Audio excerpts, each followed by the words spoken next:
네, 감사합니다.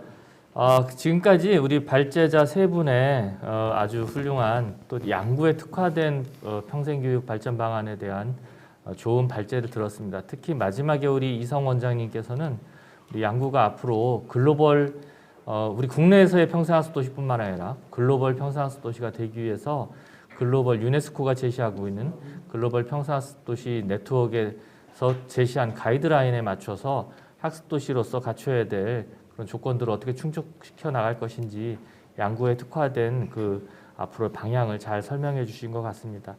지금 아까 우리 발제할 때 우리 행안부의 황석연 팀장님께서는 여기 우리 같이 여기 토론자 발표자석에 같이 모두 와 계시는데 줌으로 연결돼 지금 참여를 하고 계십니다. 그래서 어떻게 보면 이원 생방송으로 지금 이렇게 진행을 하게 되어 있는데요. 저도 지금 컴퓨터로다가 지금 황석연 팀장 들어오신 걸 확인하고 있고요. 황석연 팀장님 잘 들리시나요? 네, 네 여기 저희한테는 황 팀장님 말씀을 하시는데, 예, 지금 저희도 소리를 들을 수 있도록 해주시면 좋을 것 같고요. 자, 저희가 지금까지 이제 유튜브 생방송으로 양구군 평생교육 발전 포럼을 진행을 했고, 실시간으로 저희가 질문도 그 채팅창으로 받았고, 또 사전에 저희가 양구군 그 관계자, 우리 평생교육 관계자 또 양구군 그 관내에 여러 평생교육 관련 관계자들로부터 사전에 질문을 받았습니다. 그래서 8가지 질문을 받았는데, 일단은 제가 질문 대략 어떤 내용인지를 한번 말씀을 드리고 각각 질문에 대해서 어떤 발제자께서 질문에 대한 답변을 하실지 먼저 말씀을 드리도록 하겠습니다. 첫 번째는 코로나 일상 시대 양구 국민 모두가 함께하는 평생교육, 특히 이제 소외계층이 없이 디지털 평생교육은 어떻게 해야 될지, 이것은 아까 서대문구 사례도 말씀해 주셨는데 우리 이세정 실장님께 답변을 해주시면 좋을 것 같고요. 두 번째는 평생학습을 통한 지역 주민의 정주 여건 향상은 어떻게 하면 좋을까요? 요거에 대해서는 우리 이제 행안부의 황석연 팀장님께서 답변을 해주시면 좋을 것 같습니다. 세 번째는 중장년 대상 평생학습 문화 조성 방안은 어떻게 하면 좋을까요? 이것도 이세정 실장님께서 답변해 주시고, 네 번째 양구군 평생학습 활성화를 위한 지역 내 협업 방안은 어떤 게 있을까요? 이거는 이성 원장님께서 답변을 해주세요. 다섯 번째는 양구군에 많은 이제 군 장병이 계시고 간부들도 있는데 이분들을 위한 평생학습 특화 사업은 어떤 게 있을까요? 또 아까 이성 원장님께서 말씀을 해주셨으니까 이성 원장님께서 답변을 해주시면 좋을 것 같습니다. 여섯 번째는 장애인 취업 및 자격증 취득 과정 운영은 어떻게 활성화하면 좋을까요? 이렇게 질문해 주셨는데 요거는 좌장인 제가 답변을 잠깐 드리도록 하겠습니다. 일곱 번째 질문은 자발적 학습 모임을 통해서 양구군 평생학습 동아리 운영은 어떻게 활성화하면 좋을까요? 요거에 대해서는 이세정 실장님과 이성 원장님께서 각각 간략히 말씀해 주시면 좋을 것 같고요. 그리고 사전 질문의 마지막은 포스트 코로나 시대 모두가 참여하고 즐길 수 있는 평생학습 축제 운영 방향과 방안은 어떤 게 있습니까? 이렇게 말씀해 주셨는데 요거에 대해서는 이성 원장님께서 유네스코 사례를 참고하셔서 말씀을 해주시면 좋을 것 같습니다. 자, 이렇게 이제 사전 질문을 저희가 받아서 이 질문에 대해서 아까 제가 이제 말씀드리는 것대로 우리 발제자께서 한 분씩 답변을 해주시면 좋을 것 같은데요. 먼저 첫 번째, 우리 코로나 일상 시대가 이제 일상화 코로나 포스트 코로나가 아니고 이제 위드 코로나와 함께 가야 되는 이제 시대가 됐는데요. 우리 양구 국민도 모두가 함께 이렇게 코로나 시대임에도 불구하고 평생교육을 함께 하기 위해서는 어떻게 하면 좋을 것인지에 대해서 우리 이세정 실장님께서 답변을 좀 해주시기 바랍니다. 네, 아까 이제 그러니까 저도 말씀을 드렸고 다양한 사례에서 그 디지털 평생교육, 특히 스마트 평생교육과 관련해서 어떠한 방향으로 갔으면 좋겠는지에 대한 질문이 있었는데요. 우선은 군 차원에서 그리고 정책을 추진하는 차원에서는 그 디지털 소외계층에 대한 지원 정책부터 먼저 우선적으로 좀 고려가 되셔야 될 것 같습니다.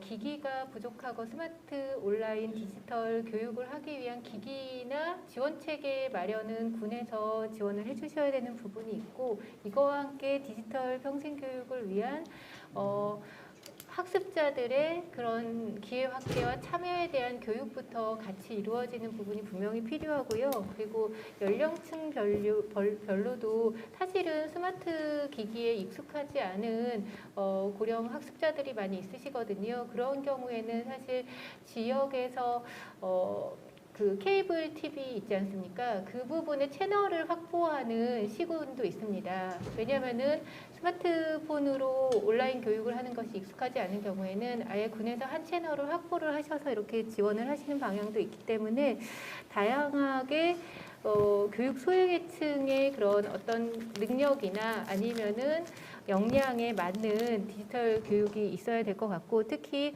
아까 이석 원장님께서도 제시를 해주셨지만 사실 컨텐츠는 굉장히 국가나 광역시도 그리고 타시도에서도 지금 온라인 컨텐츠가 제공이 되는 부분이 많기 때문에 그 부분은 컨텐츠는 연계를 하시는 것이 필요하고, 군에서는 다양한 그런 온라인 평생교육에서 소외계층이 없도록 하는 지원 체계 마련이 좀 더 이루어져야 된다고 생각을 합니다.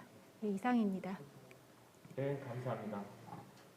두 번째 질문은 평생학습을 통한 지역 주민의 정주 여건은 어떻게 향상하면 좋을까요? 이렇게 질문을 주셨는데 요거에 대해서는 우리 황석연 팀장님께서 답변을 좀 부탁드리겠습니다. 양구군 하면 제일 먼저 떠오르는 것이 빈집이거든요. 노인들만 많고 젊은이들이 떠나고 나면 자연스럽게 사용하진 공간들이 많이 늘어날 겁니다.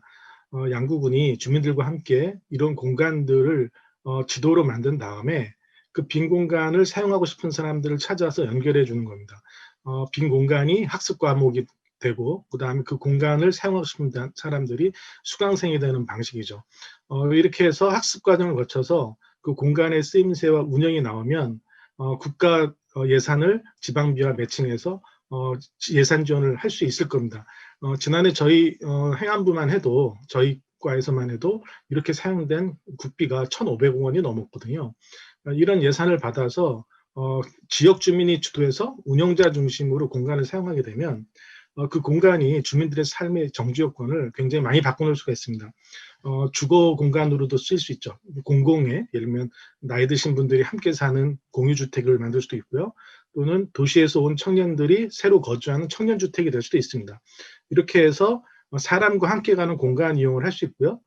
또 어떤 경우는 비어있는 건물을 교통의 어떤 허브로 만들어서 개인 모빌리티 혁명을 주도할 수도 있을 거고, 또는 지역사회 아이를 기르는 엄마들이 모여서 공동 육아 공간을 만들 수도 있는 거거든요. 이런 것을 행정에서 만들어주는 방식이 아니라 주민이 주도해서 운영자 중심으로 공간을 활용할 수 있도록 권한을 주고 그 운영 공간을 설계할 수 있도록 하면 저는 정주 여건의 피부로 체감할 수 정도로 아주 획기적으로 변할 거라고 생각합니다.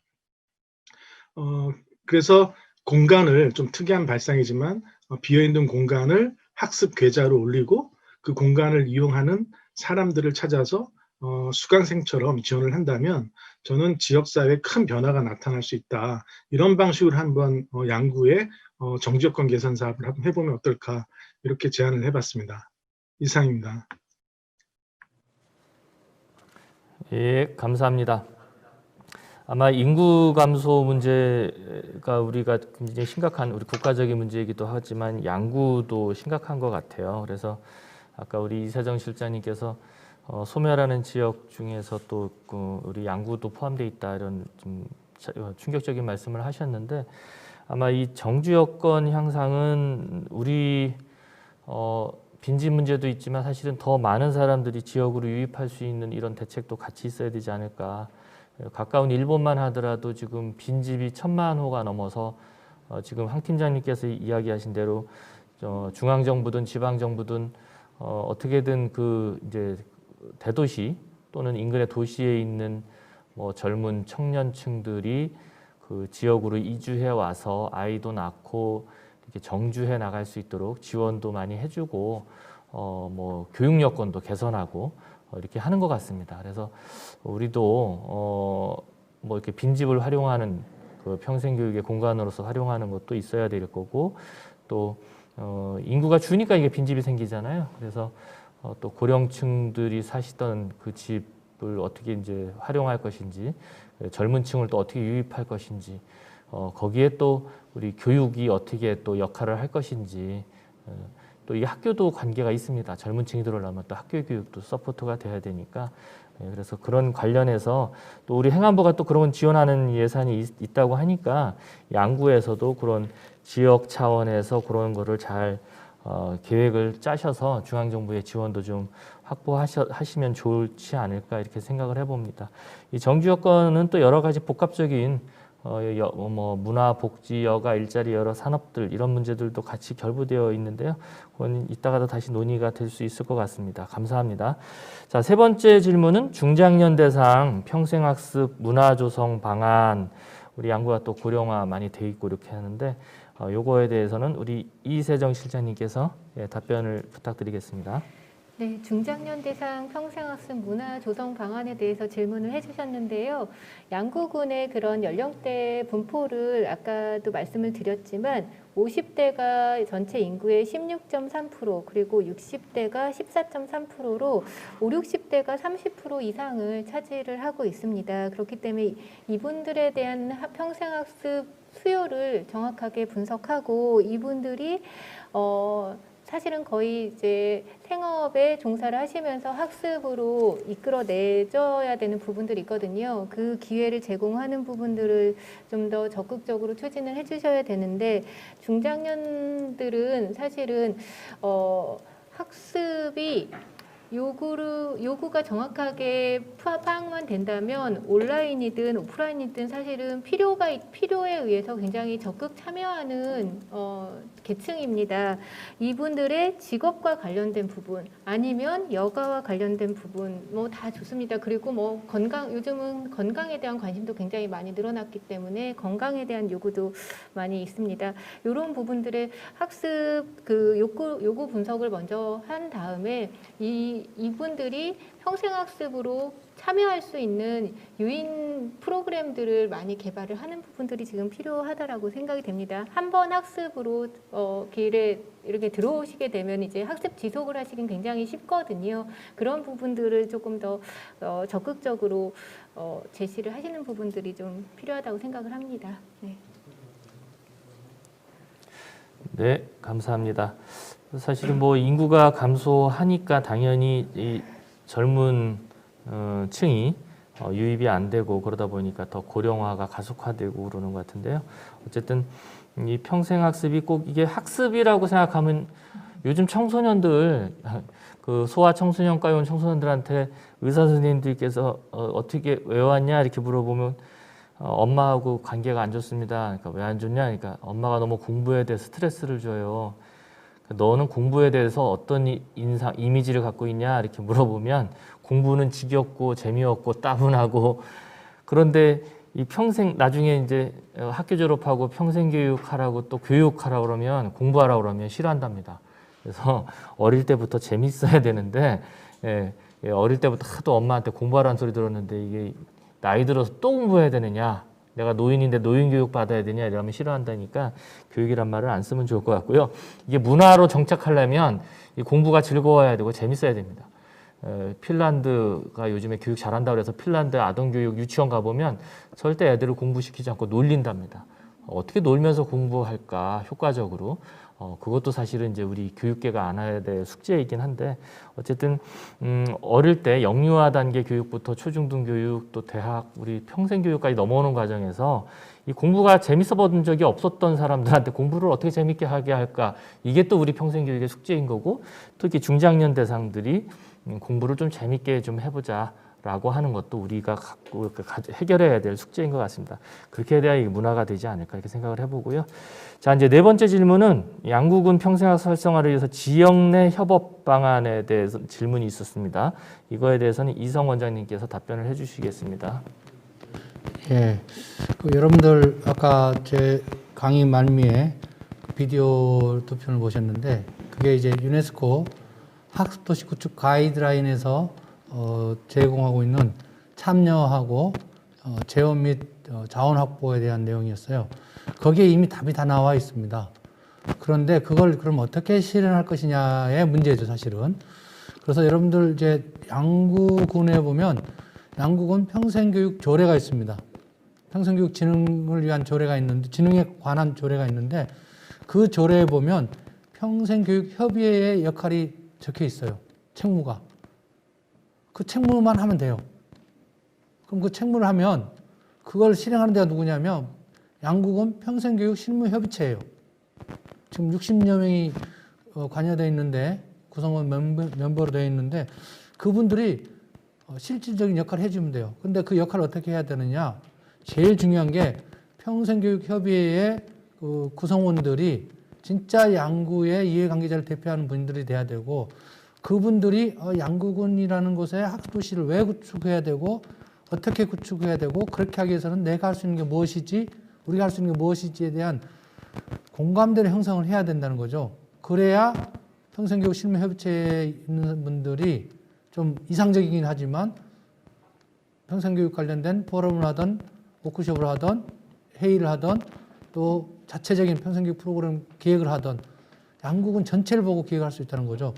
그렇게 하기 위해서는 양국은 평생학습 거버넌스가 저는 이미 구축되어 있는 건데, 거버넌스하고 네트워크가 활성화돼야 되는데, 자, 그렇게 하려면 예를 들어서 21사단, 아까 제가 강의 좀 말씀, 21사단이 있으면 21사단장 또는 거기에 있는 대대장, 연대장, 대대장, 중대장까지 또는 소대장까지 우리 양구군에서 근무하는 21사단 장병들이 왜 평생학습 필요한지, 제가 개인적으로 군 병영혁신문화위원회 위원으로 있을 때 그리고 군인적 자원개발 관련된 제 연구를 한 적이 있는데, 한국직업능력개발원에 제가 근무할 때 연구를 했었어요.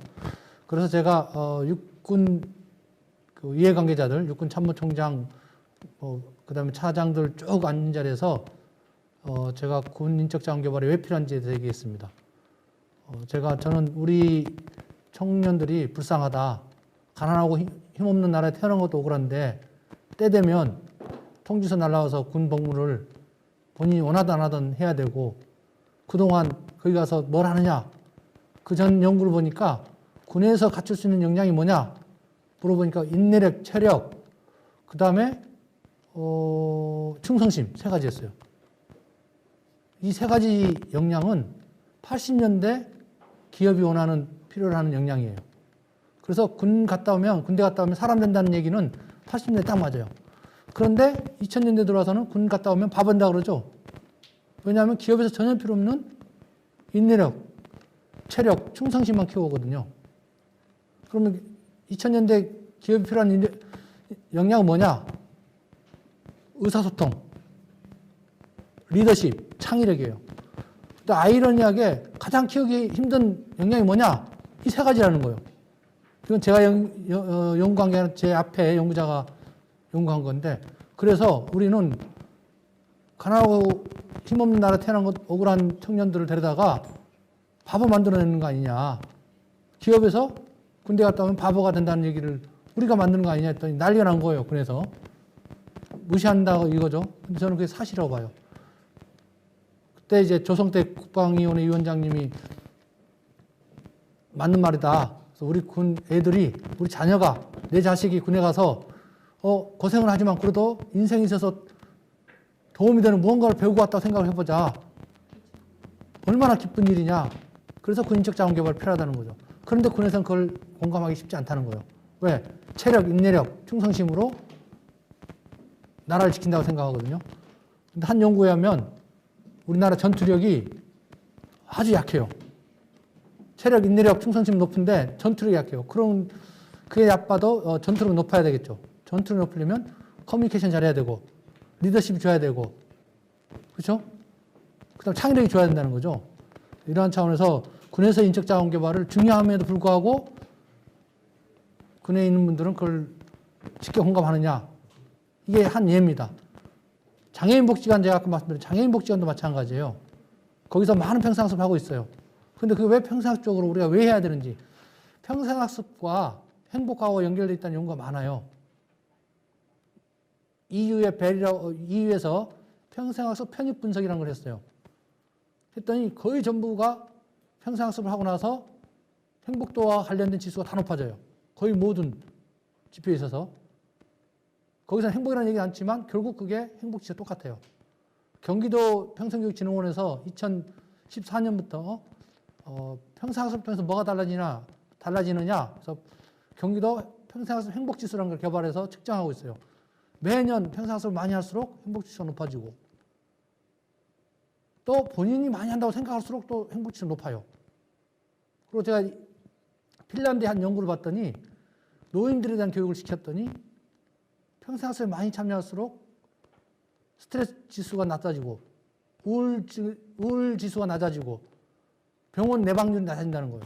이런 것들이 이제 효과인데 그러면 그런 평생학습 효과에 대해서 노인복지관 운영자가 그걸 알고 있느냐, 동의하느냐, 퀘스천 마크라는 거죠. 그걸 동의하면 아하, 우리가 평생학습하고 있지만 이 평생학습이 진짜로 우리 노인들 물리적인 케어보다 장애인에 대한 물리적 케어보다 이런 학습을 통한 케어가 훨씬 더 가치가 있구나. 공감대 형성하면 전문가 확보할 것이고 평생학습에 전문적으로 접근할 거라는 얘기죠. 그런 차원에서 우리가 지역 내 협업 방법은 그 사람들이 평생학습을 통해서 우리 조직이 더 나아질 수 있구나. 당연히 협력해야 되고 우리가 도움 받아야 되겠다는 마인드를 갖고 해야지 그냥 평생학습과에서 공문 보내고 평생학습부서에서 월안이고 오고 반면 왔다 갔다 하는 그런 역할을 못 한다는 거죠. 그런 차원에서 지역 내 협업 방안은 우리 평생교육 진흥 조례에 근거한 평생교육 협의회 역할, 또 평생교육 협의체 역할을 제대로 하도록 서로 공감대 형성하는 작업이 제일 우선적으로 필요하다고 생각합니다. 이상입니다. 답변 감사드리고요. 네, 지역 내 협업을 하기 위해서는 당연히 지역 사회에 있는 물적, 인적 자원 그리고 지역 내 또 이런 그 네트워크들이 아마 잘 유기적으로 연계가 돼야 될 것 같습니다. 특히 양구 같이 이렇게 지역 그 뭐랄까요 공간적인 면적은 넓고 또 인구는 적고 그래서 아마 인적 네트워크 하기는 쉬우나 이 공간적인 네트워크를 또 어떻게 가져갈 건가 이 안에 다양한 또 이 공공부문, 민간부문을 어떻게 우리가 잘 이 평생학습이라는 주제가 잘 엮어 나갈 것인가도 굉장히 중요한 숙제인데 또 양구가 갖고 있는 지역적 특색이 또 접경 지역이고 군부대가 있다 보니까 이 군장병 뭐 이런 분들도 또 중요한 우리의 대상이기도 한데 사실 그건 다음 질문이 사실 그거였었거든요. 우리가 양구군의 군장병 및 간부를 위한 평생학습은 또 어떻게 특화할 것인가라는 그 다음 주제가 있었는데 아마 이 군도 지역 내 협업의 또 한 중요한 또 당사자이기도 해서 아마 원장님께서 미리 말씀을 해주시지 않았나 이렇게 생각을 합니다. 사실 지역 내 협업한다는 게 이게 이제 주민들이 대상이 돼서는 안 될 것 같아요. 인구가 적으니까 주민이 대상이자 주체가 돼야 그러니까 1인 2역도 해내셔야 된다. 양구는 그래서 지역 내 협업을 위해서는 일단 주민 아까 우리 황석연 팀장님 말씀해 주셨듯이 주민이 이제 대상이 아니고 주체가 돼야 되지 않을까. 그러면 지역 내 여러 기관들 간의 협업도 당연히 해야 되지만 주민들 간에 일단 주민 스스로 뭔가 해내시는 역할들 우리 이제 행안부에서는 주민자치라는 용어를 많이 쓰고 있는데요. 지역 내 협업을 위해서 주민들의 어떤 협업 역량 시민력 뭐 이런 용어를 요즘 많이 쓰시던데 뭐 우리 이 원장님이 계신데도 시민성 교육 이렇게 이제 그런 교육기관이긴 한데 시티즌십 그래서 시민성이 과연 뭘까 시민력은 뭘까 스스로 협업하고 스스로 네트워크하고 동기화하는 거를 우리 주민들이 먼저 해내시면 아마 지역에 있는 기관들도 거기에 같이 동참할 수 있지 않을까 이렇게 생각해 봅니다. 다음 질문이 마침 이제 5번째 양구군의 군장병 및 간부를 위한 평생학습 특성화 방안은 어떤 게 있겠습니까? 라고 질문이 있어서요. 이것도 이 원장님께서 조금 더 좀 부연 설명을 해주시면 좋을 것 같습니다. 예. 방금 우리 김현수 사장님께서 말씀하셨지만 스스로 뭘 할 수 있는 게 상당히 중요한 것 같아요. 그래서 우리가 일회성으로 군에 가서 뭘 예산 들여서 프로그램 운영해주거나 또는 뭐 간담회나 워크숍 해주거나 뭐 포럼 특강 지원해주는 것도 중요하지만 그것보다도 군 자체 내에서 군 장병들을 위한 좀 부사관들을 위한 평생학습을 추진할 수 있도록 국내 평생학습 전문가를 좀 양성해서 이분들이 지속적으로 군 자체 내에서 평생학습을 체계적으로 추진할 수 있도록 첫째 그런 인적 자원을 지원해주고 두 번째 이러한 사람들이 이제 일을 하다 보면 여러 가지 애로사항이 많을 거예요. 그래서 그런 경우 이제 컨설팅을 통해서 쉽게 말해 컨설팅 시스템은 협력상을 조출하는 거죠. 그래서 군이 어떤 지원을 해주면 양구군이 둘 다 군이라 헷갈리네요. 양구군이 어떤 지원을 해주면 21사단이 그래 마이크가 안 되고 있나요? 이제까지 안 된 거 아니에요? 이제까지 안 들리는 거예요?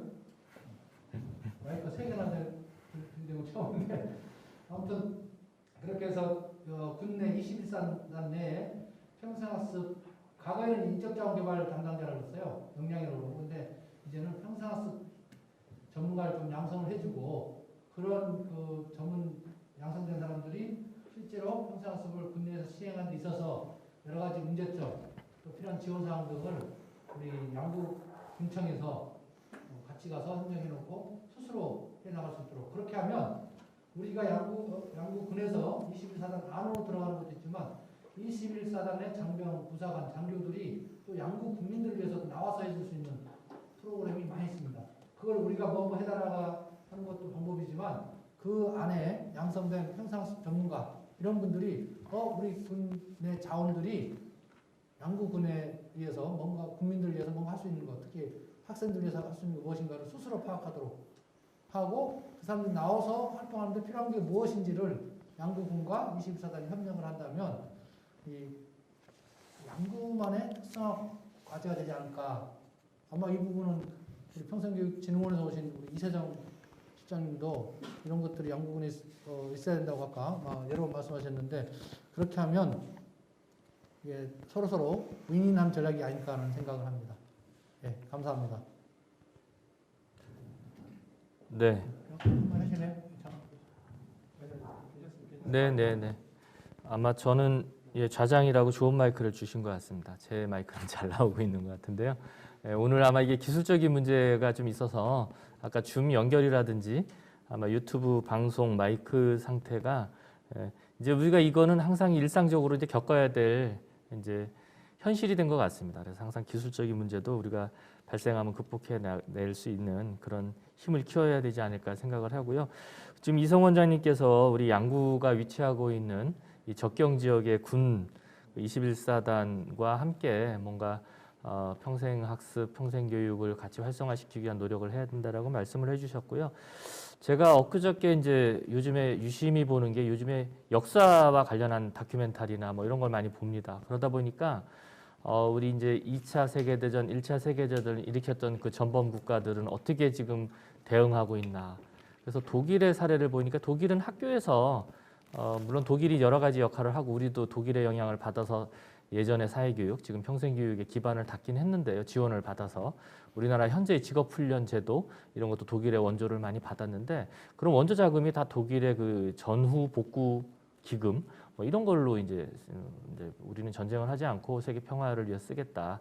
이제 그러면서 학생들한테 역사 교과서에도 자기들이 저질렀던 그런 이전에 잘못된 것들을 가르치고 또 세계적으로도 그런 것들을 다시 일어나지 않도록 하기 위해서 많은 노력을 하고 있는 걸 저도 이제 방송에서도 보고 실제 그런 일을 하시는 분하고도 제가 이제 이야기를 해본 적이 있었는데 사실은 그렇습니다. 이 군이라는 거는 항상 우리가 남북이 대치하는 이런 상황이긴 한데 사실 우리가 세계 시민교육 이런 거에서 가장 중요한 게 또 평화교육입니다.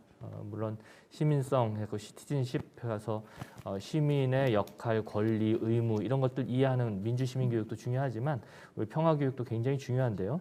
이 양구에서 바로 옆에 화천에는 이제 우리 그 하나원 통일교육하는 우리 이탈 주민들 우리 남한 적응 교육시키는 그런 교육도 많이 하고 있고 그런데 양구에서도 우리 접경 지역이라는 특성을 살리고 또 군부대 군장병이나 간부들을 위한 군인들이 직접 할 수 있는 것들이 많이 있지 않습니까? 그래서 여기에 그런 거 독일이나 폴란드도 이제 그런 걸 많이 하고 있는데요. 군과 관련한 예전에 이제 역사적인 어떤 치욕이기도 하고 어떻게 보면 아픔이기도 하고 숨길 수도 있지만 숨기지 않고 그런 것들을 얼마든지 교육적인 자원으로 활용하고 이렇게 평화교육으로도 활용할 수 있는 그런 소재가 되지 않을까. 그래서 이 양구가 갖고 있는 지역적인 특색을 우리는 단점으로 생각하지 않고 이걸 오히려 우리 기회와 장점으로 발달시켜 나가면 어떨까 이렇게 생각을 해봅니다. 자, 이제 6번째 질문이 장애인 취업 및 자격증 취득 과정 운영은 어떻게 활성화하면 좋겠습니까? 라고 질문을 해주셔서 이거는 이 좌장인데 제가 이거 답변을 하긴 그렇긴 한데요. 저한테 이 사전 질문이라서 저보고 답변을 준비해 달라고 그래서 제가 좀 자료를 찾아서 답변을 이렇게 간략히 드리겠습니다. 사실 장애인 취업과 관련해서는 뭐 장애인뿐만 아니라 여성 또 고령자 우리가 흔히 말하는 취약계층 대상인데 특히 장애인과 관련해서는 장애인 고용 촉진 및 직업재활법이라고 별도의 법령이 있습니다. 물론 교육부에서도 국립특수교육원이라고 해서 우리 학령기 아동, 학령기 학생을 위한 교육 방안을 마련하기 위한 국립특수교육원이 만들어져서 이제 활동을 하고 있는데 우리 학령기가 지난 이제 성인 단계에 우리 일반 장애인들을 위한 성인 장애인을 위해서는 별도의 법이 있어요. 아까 말씀드린 그 법에 의해서 취업 전 지원, 취업 알선, 취업 후 지원 이런 각종 제도가 마련되어 있고 또 이것들을 수행하기 위해서 한국장애인고용공단이라고 하는 우리 공공기관 고용부 산하에 별도의 공단이 있습니다.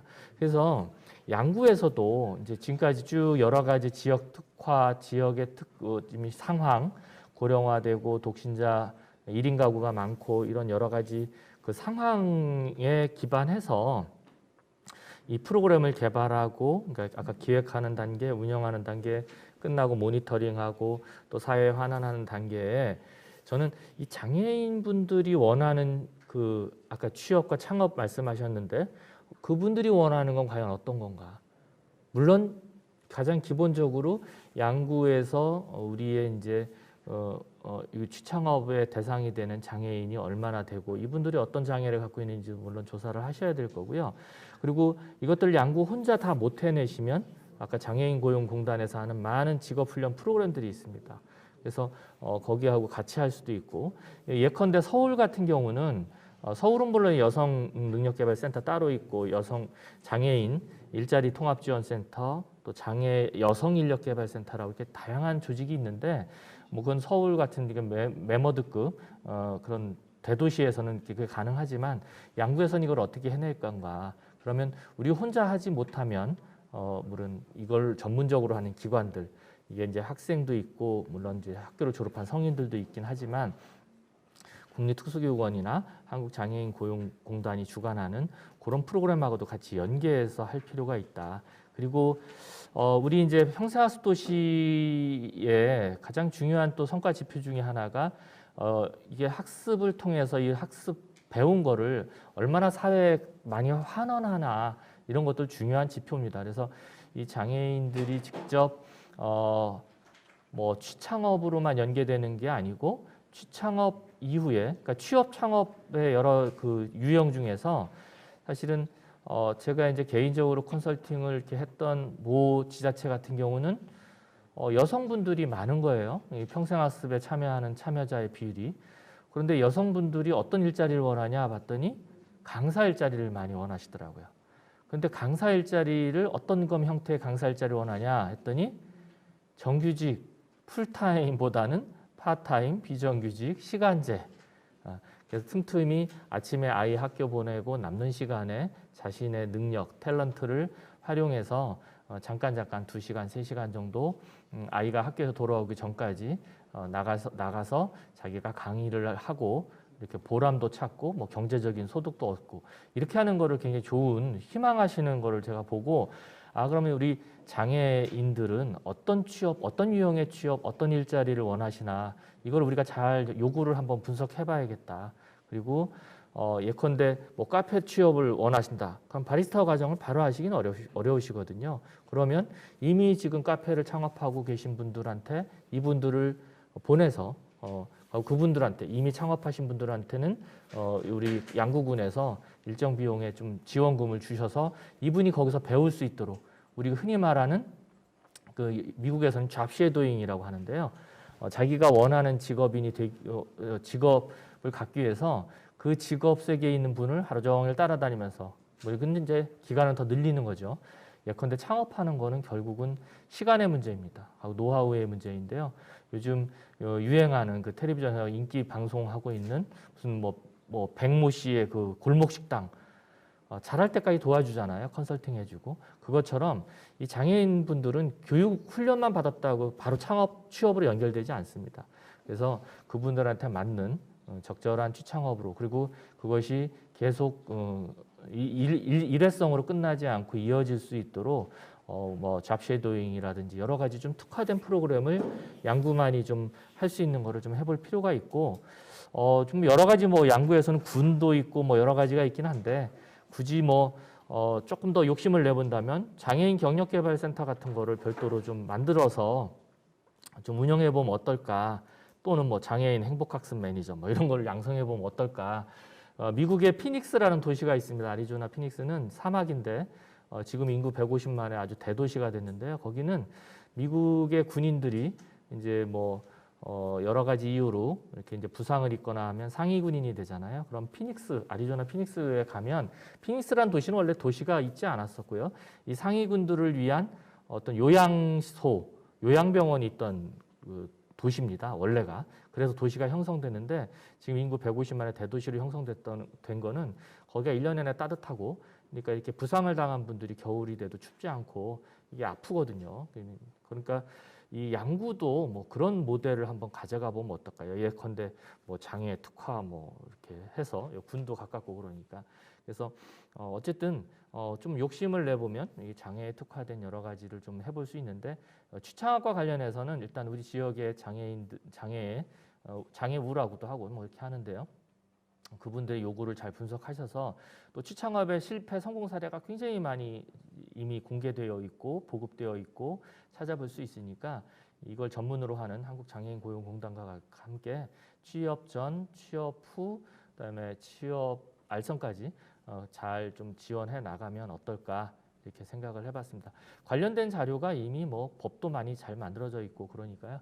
이런 것들은 실제 이제 여기 양구에서 준비를 하면서 한번 찾아보시면 좋을 것 같고, 우리 2020년도에 이제 평생학습도시 재지정 평가에서도 취창업이 굉장히 이슈였었어요. 왜냐하면 평생교육사들은 교육 프로그램을 잘 기획하고 운영은 하는데, 또 취창업은 취창업하는 부서가 따로 있어요. 지자체에 보면 뭐 어떤 데는 청년 일자리, 어떤 데는 여성 일자리, 어떤 데는 그냥 일자리, 뭐 과로 있는 데도 있고 센터 팀으로 있는 데도 있고, 그러다 보니까 취창업과 관련된 거는 우리 평생교육 분야가 아니다.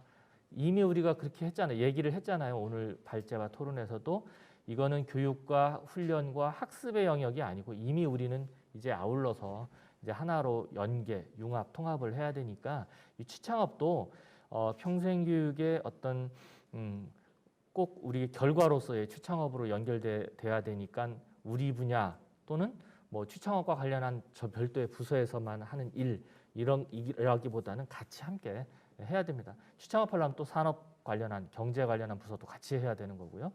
그래서 뭐 그러려면 또 정주 여건, 아까 얘기한 정주 여건도 개선돼야 되고, 여러 가지가 복합적으로 연결되어 있기 때문에, 이 취창업과 관련한 거는 프로그램을 개발하고 기획하는 단계에서부터, 또 뭐 자격증을 취득하는데 자격증, 민간 자격증 써먹지도 못하는 거 많이 취득하시더라고요. 그렇게 하면 안 되고, 꼭 기획하는 단계에서부터 이게 취창업은 정교하게 설계가 돼야 됩니다. 여러 가지 복합적인 영향이 있기 때문에, 특히 질문해 주신 이 장애인 취창업과 관련해서는 조금 더 우리가 촘촘하게 접근해야 된다. 그래서 요거는 제가 이렇게 말씀을 이렇게 드리지만, 실제 이제 양구에서 이건 좀 고민을 좀 해보셔서, 왜 이 질문을 해주셨는지 모르겠으나 좀 더 고민을 하셔서 촘촘하게 준비가 좀 되면 좋을 것 같다, 이런 생각을 해봅니다. 제 답변 여기까지 마치고요. 이제 질문이 2개 남았는데, 7번째 질문은요. 자발적인 학습 모임을 위한 양구군 평생학습 동아리 운영은 어떻게 활성화하면 좋을까요? 라는 질문입니다. 학습 동아리에 대한 질문인데요. 먼저 답변은 이세정 실장님께서 먼저 해주시고, 또 부가적으로 이성 원장님께서 좀 답변을 해주시면 좋을 것 같습니다. 부탁드립니다.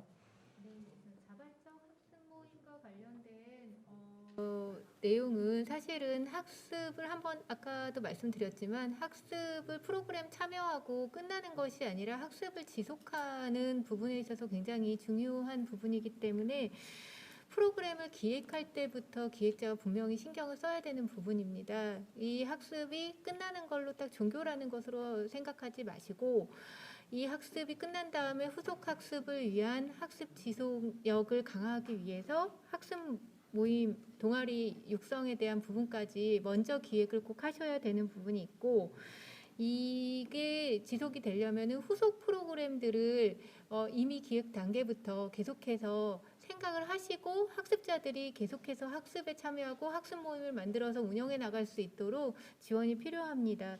특히나 처음에 학습에 참여하지 않았던 성인 학습자들이 학습을 지속하기 위해선 나와 같이 하는 동료의 학습자들이 굉장히 필요한 부분이 있습니다. 그렇기 때문에 학습 동아리가 중요한 부분이 있고 학습 동아리가 동아리 차원의 어떤 친목 모임으로 끝나는 게 아니라 자발적 학습 모임은 사실은 학습을 통해서 어떻게 지역사회를 바꿔나갈지에 대한 부분들도 같이 들어가는 거기 때문에 이 부분은 군에서도 같이 좀 고민을 해주셔야 되는데 예를 들어서 올해 평생학습 대상에서 이제 장관상을 받았던 대구 달서구에서는 학습 동아리 1000개 양성을 10년간 이제 하신 거예요. 그래서 학습 동아리가 그냥 학습 끝나고 그 친목 모임으로만 끝나는 게 아니라 거기에서 협동조합 모델 아니면은 사회적 기업으로 더 발전할 수 있는 것까지 그 구에서 계속해서 지원을 계속해 줍니다. 그래서 학습 동아리 주식회사라는 부분들도 만드는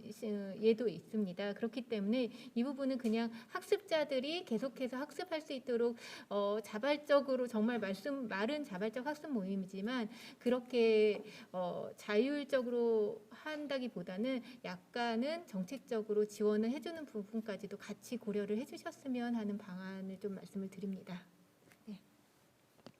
네, 이어서 제가 설명하겠습니다. 저는 이제 학습이 무엇인지에 대해서 한번 정의를 한번 해볼 필요 있다. 학습이 어떤 의미인가? 그래서 사실 학습이 유아한테는 아마 놀이일 거예요, 아마 놀이. 놀이의 즐거움이지. 유아들이 학습을 통해서 내가 뭐 서울대학 가겠다는 유아 없을 거 아니에요. 어린이들은 어울림일 것이고. 초등학생들은 애들끼리 어울리는 거예요. 아마 고등학생 정도 되면은 이제 좋은 대학교 진학이 학습의 목적이 될 수 있을 거예요. 청년은 일자리일 거고, 노인들은 아마 사회 참여 아니겠느냐. 자, 그렇게 따지면 학습의 목적이 연령대별로 다양할 겁니다. 그런데 우리 양구군의 학습 동아리의 규정, 학습 동아리로 지원받기 위한 규정을 보면 우리 평생학습 프로그램을 듣고 10명 이상인가요? 7명 이상인가요? 네, 7명 이상이 회원으로 가입해야만 시청할 수 있도록 돼 있어요. 그래서 저는 이거는 좀 과감하게 풀어야 된다. 그래서 우리가 수원시에 보면 누구나 학교, 또 무엇이든 학교 이런 게 있어요. 누구나 배울 수 있고 가르칠 수 있고 무엇이든 가르칠 수 있고 무엇이든 배운다는 그러한 개념이거든요. 그래서 이참에 좀 앞서가는 개념으로 무엇이든 학습 동아리, 그 사람들이 학습이냐 아니냐 따지지 말고 우리가 모여서 함께 어울려서 뭔가 하면 지원해 주는 쪽으로 과감하게 탈피해야 된다. 학습관에서 평생교육 프로그램 들으면 동아리로 인정해 준다는 것은 지극히 공무원적인 생각이거든요. 양구만 그런 게 아니라요. 많은 시군에서 그렇게 하더라고요. 시군구에서. 그건 왜 도대체 누가 만든 기준인지 모르겠지만 아마도 평생학습관의 그 수업을 많이 듣도록 유도하는 그렇게 하기 위해서 아마 그렇게 만든 것 같아요. 제가 몇 번 얘기했지만 제가 예를 들어서 어제 그저께 식사 같이 하신 분이 바둑 아마 6단이더라고요. 전국대회 우승을 2번 했대요. 그분이 동아리 만들려고 하는데 당신은 우리 학습관에서 바둑 관련된 수업을 수강을 안 했기 때문에 자격이 없어요 라고 얘기할 거예요. 저는 뭐 아마추어 12급이나 될 거예요. 그런데 저는 학습동아리 양구군에 사는 그 수업을 들었어요. 그러니까 저는 자격이 돼. 아마 6단은 안 되는데 아마추어 초급은 12급은 자격이 되는 이상한 현상이 벌어진다는 거죠. 그래서 그런 것들을 규제하는 순간 그거는 관주도에 평상시 되는 거예요. 혁신적인 평생학습 되려면 시민들을 믿어야 한다는 거죠. 그러면 아마육단이 나타나요. 당신이 아마육단이니까 인정해 준 게 아니라 판을 벌려놓으면 아마육단이 나 이거 한번 해볼게요. 나타난다는 거죠. 그래서 무엇이든 동아리라는 그런 브랜드를 한번 갖고 내년에 우리 양국은 또 학도시 신청해야 되잖아요. 저는 재밌는 시도가 될 것 같아요. 뭐 우리 이세영 실장님이 매년 이거 하시면서 아마 찾는 거는 특색 있는 사업, 그리고 다른 데서 좀 확산해서 우리나라 평상학습이 확산될 수 있는 그런 정책 사업을 아마 찾고 계실 거예요, 아마. 그런 의미에서 이런 스웨덴이 그런 방식이거든요.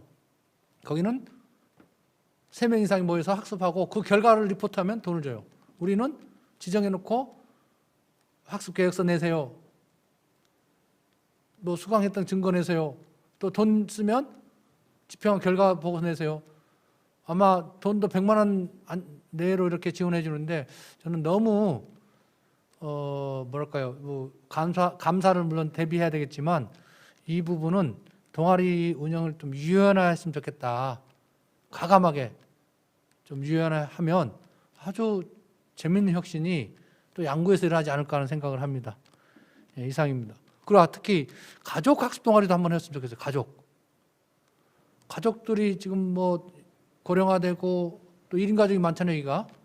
그러니까 1인 가족 학습 동아리, 또 진짜 뭐 4인 가족이면 가족 학습 동아리. 그 가족이 탁구도 배울 수도 있고, 그렇죠? 뭐 당구도 배울 수도 있고, 악기도 배울 수도 있잖아요. 그런 동아리들이 가족들이 배운다면 우리가 지원해 줍니다.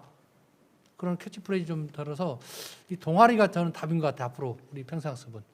아까 우리 달서구 천역이라고 그랬나요?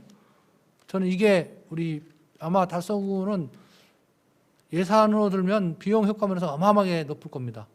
그래서 이런 부분에서 과감하게 무엇이든 동아리라는 그런 브랜드든 뭐든 좀 동아리 중심의 정책을 좀 펼칠 필요가 있다고 생각합니다. 예, 이상입니다. 네, 감사합니다.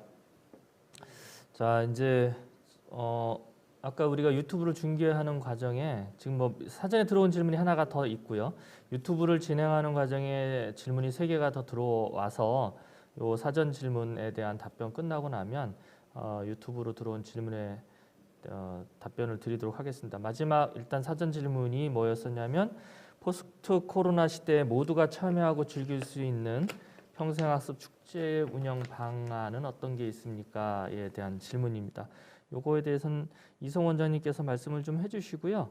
이게 아마 모두가 참여하고 즐기는 축제, 요즘에 뭐 평생학습 축제가 지역마다 많이 이제 있긴 한데 요거에 대해서는 우리 황석연 팀장님께서도 이 지역 단위의 이런 축제들 요거에 대한 의견, 지역 주민들이 함께 참여하는 뭐 이렇게 할 수 있는 동장님 경험도 있으시니까 뭐 의견을 좀 주시고요. 황 팀장님에 대한 질문이 이따 하나 더 있습니다. 일단 요거 이성 원장님께서 먼저 말씀해 주시고 또 황 팀장님께서 답변을 좀 부탁드리겠습니다. 네, 원장님. 예. 역시 학습 축제의 목적을 우리가 한번 생각을 해봐야 될 것 같아요. 학습 축제를 왜 하는가? 결국 아까 제가 강의에도 얘기했지만 학습을 같이 했던 사람들이 축제를 벌이는 거거든요. 학습을 같이 했던 사람들이 남들한테 보여주기 위한 축제가 아니라 그럼 당연히 본인들이 즐겨야 되죠. 그렇죠? 본인들이 즐기는 평상시 돼야 되고 그렇게 하기 위해서는 이게 학습 동아리 중심의 학습 축제가 돼야 될 것이고 특히 이제 포스트 코로나 되면 사실은 소규모 학습 동아리 축제가 전파 감염성도 낮아요. 대규모로 했을 때는 이게 한번 전염되면 전체가 위험에 노출되지만 소규모 뭐 5명, 10명 이렇게 하면 사실은 그런 위험도도 낮을 겁니다. 그리고 평상시에 접촉했던 사람들이 접촉하는 거기 때문에 이런 코로나라든가 이런 거에 대해서 상대적으로 좀 안전한 게 아닌가 그런 차원에서 좀 이 아까 말씀드렸던 코쿠 아일랜드 코쿠의 그런 그 방식의 학습 평상학 축제가 이루어졌으면 좋겠다는 생각이 들고 양구가 조금씩 그걸 시험적으로 점차 그쪽으로 왔으면 하는 바람입니다. 예, 이상입니다. 네, 황 팀장님께서도 혹시 뭐 지역 주민들이 함께 할 수 있는 축제 방안 이런 거에 대한 의견이 좀 있으시면 말씀을 좀 해주시기 바랍니다. 네, 오늘 제가 얘기했던 주제 중에서 가장 중요한 단어는 지방 소멸과 관련된 인구 구조 문제였던 것 같아요. 축제를 그런 관점에서 보면 인구 문제에서 인구를 두 가지로 분류하는데 그게 하나는 정주 인구가 하나는 관계 인구거든요. 정주 인구는 양구군의 인구가 3만이 넘는지 모르겠지만 그곳에 살고 있는 인구겠죠. 이분들이 주도하는 축제일 경우 지역색이 강한 축제를 어떻게 전통적으로 만들어낼 수 있느냐가 가장 핵심일 것 같고요. 근데 최근에 그 축제 경향은 이런 정주 인구보다 정주 인구를 중심으로 하되 관계 인구를 늘려가는 방식이거든요. 예를 들면 인제 옆에 동네 인제가 그 제가 보기엔 산천어 축제를 하는 걸로 알고 있는데 굉장히 많은 100만 명이 넘는 사람이 찾아오지 않습니까? 어, 어, 인제에 살지는 않지만 인제에 축제 때 놀러 오는 거죠. 이런 관계 인구를 불려나가는 이유는 지역의 경제를 활성화시키기 위해서인 거죠. 그래서 제가 오늘 양구에 제안하고 싶은 거는 유럽의 에스토니아가 했던 것처럼 일종의 디지털 시티즌, 그러니까 디지털 유목민들을 불러들이는 전자시민권에 관한 부분을 한번 검토해 보시면 어떨까라는 생각을 해봤어요.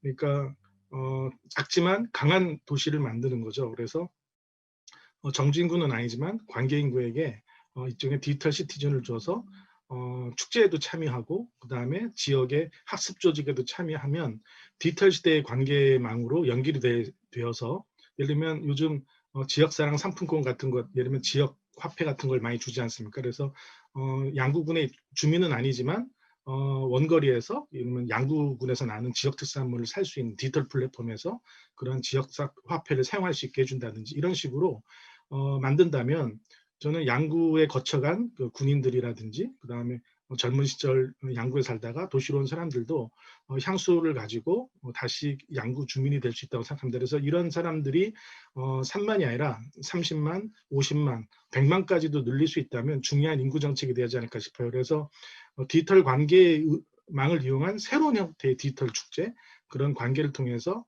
축제와 교육과 경제활동이 하나로 묶이는 이런 생태계를 한번 만들어 보시면 어떨까 이런 생각을 해봤습니다. 최근에 일본에서 도입해서 성공적이었던 고향세라는 게 있죠. 서울에 살면서도 세금은 고향에 낼 수 있잖아요. 자기 고향 양구에 낼 수 있으니까 이런 것도 접목해 본다든지 했으면 좋겠고요.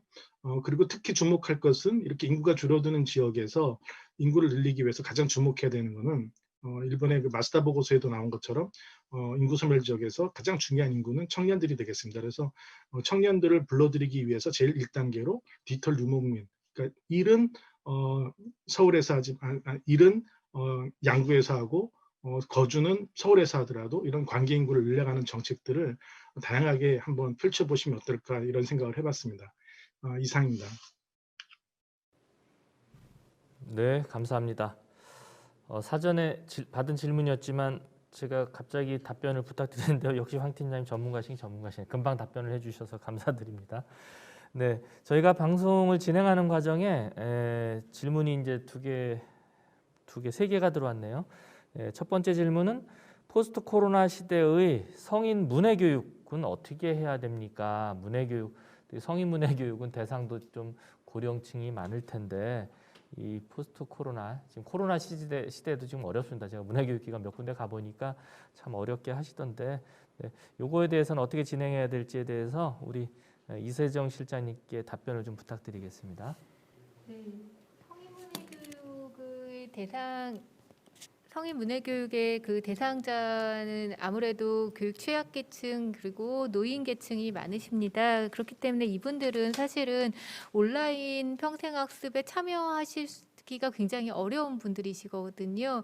이분들을 위해서는 지금 지역에서 사실 되게 다양한 방안들을 고민을 하고 계시는데 제가 몇 가지 사례를 좀 소개를 시켜드린다면은 우선은 스마트 기기를 활용한 교육은 거의 불가합니다. 솔직히 말씀드리자면 하기 때문에 가정학습에서 이루어질 수 있는 우선은 교재와 컨텐츠 개발을 많이 해주시고 문해교사들께서 전화로 전화로 교육을 시키세요. 학습 상담 겸 전화로 개별해서 하시기도 하시고, 아니면은 이제 독거노인이거나 혼자 사시는 분들도 많이 계시기 때문에 그런 경우에는 사회복지하고 연계를 해서 방문을 해서도 잠깐의 교육을 시키는 방안도 고민들을 많이 하고 계십니다. 그러니까 방문 교육이시죠. 조금 위험한 부분들이 아직도 있긴 있지만 그렇게 이렇게 거동하시기가 어렵거나 아니면 모이기 어려운 부분이 있기 때문에 그런 방안도 생각을 하고 계시고, 아까도 잠깐 말씀드렸지만 스마트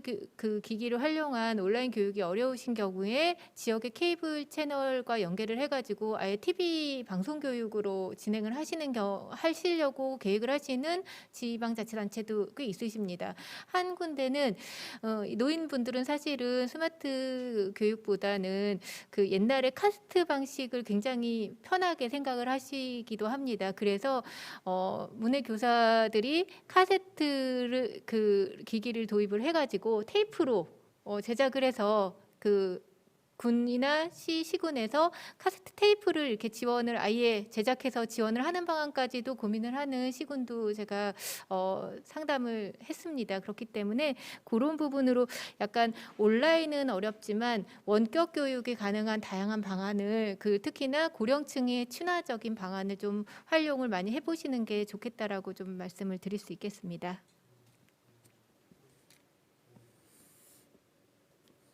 네, 감사합니다. 다음 질문 넘어가기 전에 이 성인 문해교육 질문에 대한 답변 이렇게 듣고 보니까 사실은 이게 문해교육도 과연 디지털이 가능할까? 네, 가능합니다. 학령기 청소년들은 우리가 문해교육하면 다 성인만 할 것 같잖아요. 근데 그렇지 않고 학령기도 이 비문해자가 꽤 많습니다. 물론 문해의 그 단계나 종류가 여러 가지가 있겠는데 기초문해서부터 기능문해 뭐 여러 가지 비판문해까지 우리가 이제 문해의 단계를 유네스코에서 분류한 것도 이게 종류가 많긴 한데 이 성인만 대상이 아니고 우리 학령기 학생들도 사실은 기초문해서부터 이 기능문해, 생활문해까지도 여러 가지 물론 비판문해까지 가면 더 그렇고요. 그래서 이 디지털화가 가능한데 우리 이 성인들을 대상으로 어디까지 디지털화가 가능하냐 이제 이것도 우리 국가평생교육진흥원의 숙제이기도 합니다. 지금 K무크는 대부분 이제 물론 저희가 K무크 우수 사례 이렇게 보니까 고령층들도 많이 하세요. 많이 하시는데 또 디지털에 익숙하지 않으신 분들은 K무크, 이 무크 자체의 속성이 온라인으로 하는 거다 보니까 그래서 이 문해 쪽도 온라인, 그러니까 문해를 위한 무크가 가능한가 이것도 한번 우리가 도전해봐야 될 과제인 것 같기도 하고요. 아니면 뭐 소규모로 모여서 이렇게 이제 진행해야 된다 그러면 어떻게 해야 될 건가도 우리가 극복해야 될 숙제이기도 합니다. 그래서 이제는 포스트 코로나라는 용어, 이 질문은 이제 포스트 코로나 시대 이렇게 하셨는데 코로나는 끝나지 않습니다. 그래서 그냥 위드 코로나 시대, 그냥 앞으로 그냥 시대입니다. 이제 코로나 시대라고 안 해도 우리가 사는 시대에는 코로나도 있고 컴퓨터 바이러스도 있고 같이 있는 거니까요. 독감도 있고. 그래서 향후에 우리 성인 문해 교육이 또 어떻게 대처해 나갈 건가에 대한 또 좋은 질문이셨고 또 좋은 답변이었던 것 같습니다. 네, 다음 추가적인 질문이 그 양구 지역의 특성이 이제 농업이 차지하는 비중이 적지 않은데 이 농업이나 양구가 갖고 있는 특성, 아까 뭐 지역 특성은 몇 가지 얘기했었으니까 일단 농업 소득과 연계한 교육은 어떤 게 있을 수 있습니까? 라는 질문을 해주셨어요. 그래서 요거는 제가 간략히 말씀드리고 요거에 대해서는 우리 이성 원장님도 잠깐 답변을 좀 해주시면 좋을 것 같습니다. 사실은 이 강원도 양구뿐만 아니라 이제 옆에 있는 화천, 홍천 뭐 마찬가지고요. 좀 더 멀리 내려가면 경상북도 상주는 시입니다. 시인데 도농통합시예요. 그래서 농업 인구가 적지 않고 다 같이 안고 있는 숙제가 상당수의 주민이 농업에 종사하고 있고요. 또 이 영농소득, 농업소득이 적지 않은 비중인데 사실은 우리가 이제 양구에도 농업기술센터가 있습니다. 그래서 농업기술센터는 농업인들을 대상으로 농업기술을 교육시키고 이제 조금 있으면 겨울 영농교육 들어가지 않습니까? 다 농업기술과 관련한 것들만 있어요.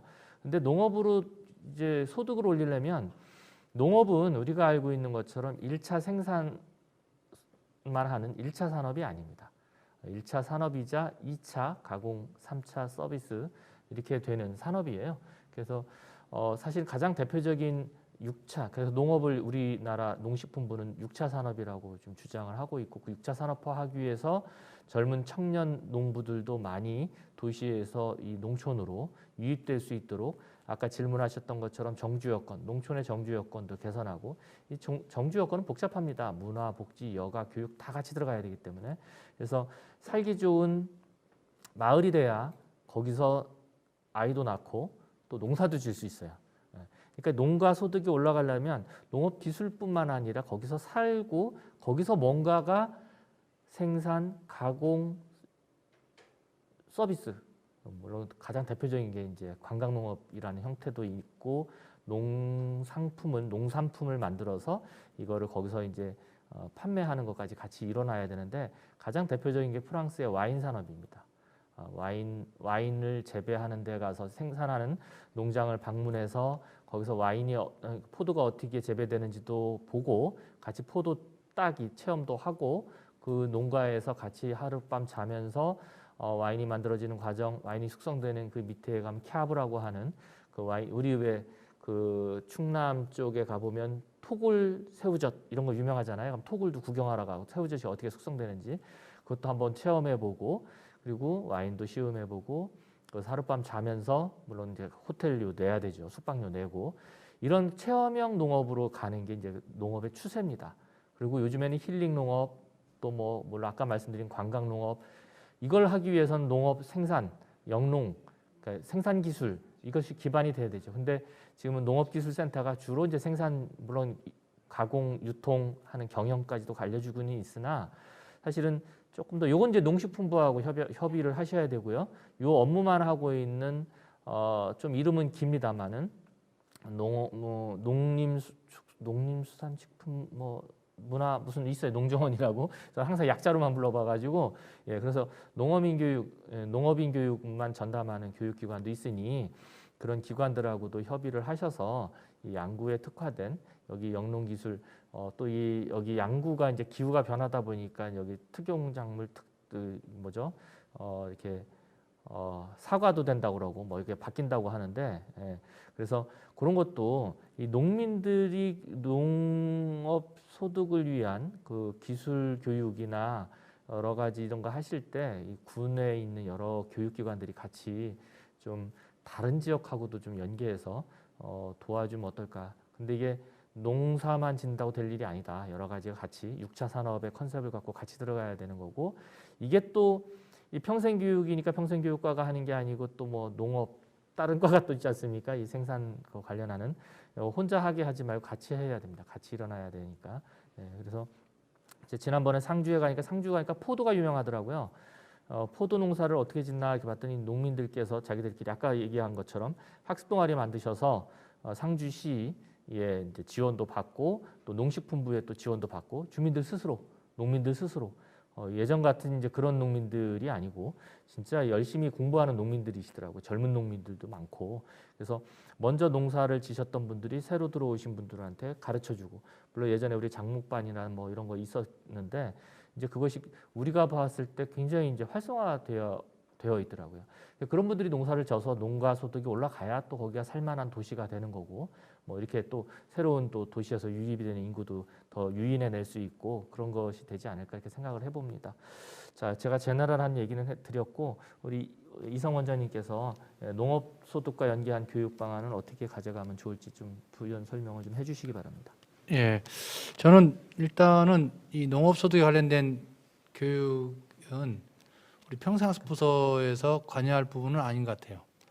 이건 농업기술센터에서 관여를 하는 거고, 거기서 이제 학술 차원에서 접근할 때 우리가 뭘 도와줄 것인가가 우리 평생학습 부서의 역할이지, 농민의 소득까지 우리가 고민하기에는 일이 좀 많은 것 같고요. 근데 이런 거 있는 것 같아요. 제가 이제 개인적으로 우리 형님 둘이 제주도에서 농사를 짓거든요. 근데 한 분은 농사 짓고 생산물을 전부 다 택배로 보내요. 또 셋째 형님은 그렇고, 둘째 형님은 중간 상인한테 넘겨요. 그래서 제가 둘째 형님한테 형 그거 중간 상인한테 예를 들어 키로당 3,000원에 넘기는데 형이 택배로 하면 5,000원이다. 택배해라. 그러면 야 귀찮게 그걸 하느냐라고 얘기하거든요. 이익을 따져보면 우리 3,000원에 넘기는 키로그램당 3,000원에 파는 우리 둘째 형님은 비용을 빼면 1,500원이에요. 키로당 이익이.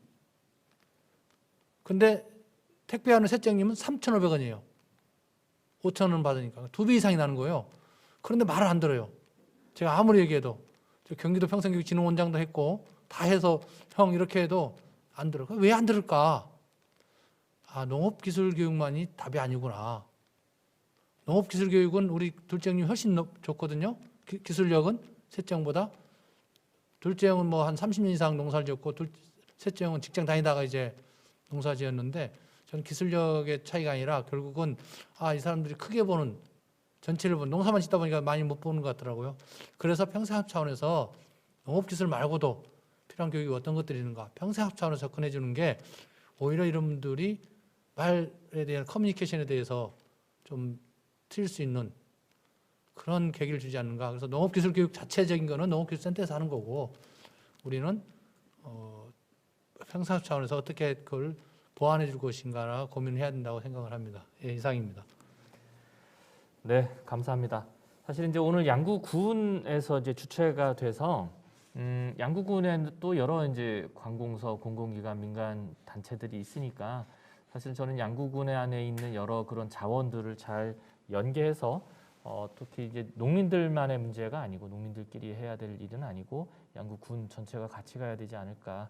사실은 우리가 이제 농촌은 마음의 고향일 뿐만 아니라 앞으로는 우리가 힐링을 해야 되는 농민들이 우리 못 들어오게 하면 못 가잖아요. 가야 되니까 사실 서로 상생해야 되는 좋은 공간으로서 이렇게 같이 바라봐야 되지 않을까 이렇게 생각을 합니다. 자, 저희가 그동안 쭉 이제 질문도 사전 질문도 받았고 저희가 토론하는 과정에 라이브 질문도 받아서 답변을 해드렸는데요. 저희는 이제 오늘 저 좌장을 비롯해서 발제자 두 분은 여기 직접 오셔서 아까 군수님하고도 이제 이야기를 할 수 있는 기회가 있고 그래서 저희가 양구에 전달을 해드릴 얘기를 이렇게 질의응답으로 많이 해드렸는데 사실 오늘 황석연 팀장님께서 직접 오시지 못하셔서 사전 질문과 뭐 이런 질문 지금 추가적인 질문 이렇게 들으시기만 하셨는데요. 팀장님께 제가 좌장으로서 좀 기회를 더 드리겠습니다. 그동안 쭉 한번 질의응답 내용 들으시고 오늘 이렇게 행사 한번 보셨으니 한번 황 팀장님께서 이렇게 보시기에 양구가 우리 꼭 평생교육이라고 접근하지 않아도 관계는 없습니다. 양구가 조금 더 살기 좋은 동네, 살기 좋은 그 지역 지자체가 되기 위해서는 어떻게 해야 될까? 거기서 이제 조금 더 욕심을 내본다면 거기에 우리 교육이나 학습, 주민자치, 협업 이런 것들이 어떻게 작동하면 될지에 대해서 좀 종합적으로 좀 말씀을 좀 해주시면 감사하겠습니다. 부탁드리겠습니다. 네, 이렇게 현장에서 직접 뵈지 못하고 멀리서 뵙게 돼서 많이 아쉬운데요. 제가 지난해에 양구를 방문한 적이 있습니다. 양구에 그 읍내였던 것 같은데 거기에 군인 휴양시설을 주민들이 사용할 수 있도록 아마 마주누리라는 이름으로 바꿨을 텐데요. 그 공간을 바꾸는 사업을 조금 저희가 지원을 해서 그 사업 관리자 한번 방문한 적이 있습니다. 그리고 오늘 두 번째인데요. 제가 양구군에 드리고 싶은 얘기는 한 사례를 한번 들어보려고 그래요. 스위스의 부베라는 도시가 있습니다. 부베는 인구가 2,000명이 채 안 되는 아주 작은 도시인데요. 아주 목가적인 곳이죠. 젖소를 키우는 그런 풍경이 아름다운 곳인데 여기에 도시 청년들이 들어가서 초콜릿을 먹으면서 우유를 같이 먹었던 거예요. 그 초콜릿을 들고 들어간 청년이 우유와 함께 먹으면서 회사를 하나 세웠는데 그 회사가 1865년에 세워진 네슬레라는 회사입니다. 지금도 그 마을은 2,000명밖에 살지 않지만 네슬레 본사가 있고 네슬레 직원들은 하루 8시간 근무를 하고 나머지 시간은 네슬레의 자연을 즐기면서 살아나가거든요. 우리가 이런 찬스라고 할까 이런 기회를 양구에서도 만들 수 있다고 생각합니다. 그러려면 개방지역이어야 된다고 생각합니다. 좀 도시적인 사람들뿐만 아니라 농촌 사람들이 다 같이 어울려서 살 수 있도록 개방적인 자세가 돼야 되는데 대개 보면 인구가 줄어든 지역 가면은 굉장히 폐쇄적이어서 외부 사람들이 진입하기 굉장히 어려운 걸 많이 느끼게 돼요. 그래서 다양한 사람들, 특히 괴짜들, 전문적인 사람들, 특색 있는 삶을 살아온 전문가들이 양구와 관계를 맺어서 그 사람들이 양구의 농업인들이나 양구의 전통적인 산업을 만들어 온 소상공인들하고 함께 결합을 해서 새로운 형태의 서비스나 신제품을 창출해낼 수 있도록 그런 환경을 조성해야 된다고 생각을 합니다. 그때 유용하게 쓸 수 있는 도구가 저는 교육이라는 틀이라고 생각을 해요. 그래서 양구 주민들이 외지의 전문가들, 괴짜들을 강사로 초빙하거나 학습 멘토로 초대를 해서 양구의 주민들과 서로 자주 만날 수 있도록 해주면 거기서 새로운 공동체가 나타날 것이고 그 공동체의 학습 공동체에 사업비를 매칭해주는 시스템을 가동하고 거기에 아까 말씀드린 것처럼 양구의 지역경제 화폐를 연결시켜서 지역의 새로운 경제 생태계를 만들어 볼 수 있다면 저는 평생교육이 새로운 형태로 양구의 또 다른 경제 활성화를 시켜줄 수 있지 않을까 이렇게 생각합니다. 그리고 그렇게 되었을 때 양구의 인구가 3만이 아니라 3만 언더가 아니라 30만, 50만 양구와 관계를 맺고 살아가는 다양한 경제활동 그룹들이 생겨나지 않을까.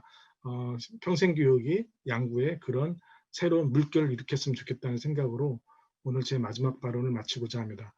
양구 주민들과 함께 다시 곧 조만간 한번 뵐 수 있는 날을 만들고 싶습니다. 네, 감사합니다. 네, 팀장님 감사합니다. 이렇게 멀리서라도 이게 또 우리가 코로나 시기가 되니까 또 이런 또 역량들이 생겨나네요. 또 이렇게 할 수 있는 또 기술적 발전도 일어나고 또 저희도 이렇게 적응해서 이렇게 줌으로 연결해서 이렇게 웨비나를 할 수 있게 되어서 다행이라고 생각합니다. 자, 이제 저희가 준비된 시간이 거의 다 마무리가 돼서요. 국토의 정중앙 평화로 가는 길목 평생학습의 삶의 중심이 되는 양구군 평생교육 발전 포럼을 지금까지 이제 진행을 했습니다. 짧지 않은 시간이었는데요. 여러분들한테 유익한 시간이 됐는지 모르겠습니다. 오늘 발제해 주시고 또 토론을 맡아주신 이세정 실장님, 또 이성 원장님, 황석연 팀장님 감사드리고요. 자, 이것으로서 저희 오늘 양구군 평생교육 발전 포럼 모든 일정을 마치도록 하겠습니다. 네, 수고하셨습니다. 감사합니다. 오늘 이렇게 세 분께서 깊이 있는 토론을 해주셨는데요. 토론 진행해주신 김현수 교수님, 국가평생교육진흥원 이세정 실장님, 이성 세계시민성교육원장님께 다시 한번 감사드립니다. 여러분의 관심으로 진행된 양구군 평생교육 발전 포럼이 이제 모두 마무리가 됐습니다. 오늘 생중계된 동영상과 강연 자료는 양구군 유튜브 채널에 업로드될 예정입니다.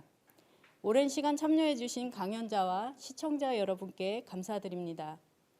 양구군 평생교육이 발전해 나갈 수 있는 계기가 되길 희망하면서 포럼을 마치겠습니다. 감사합니다.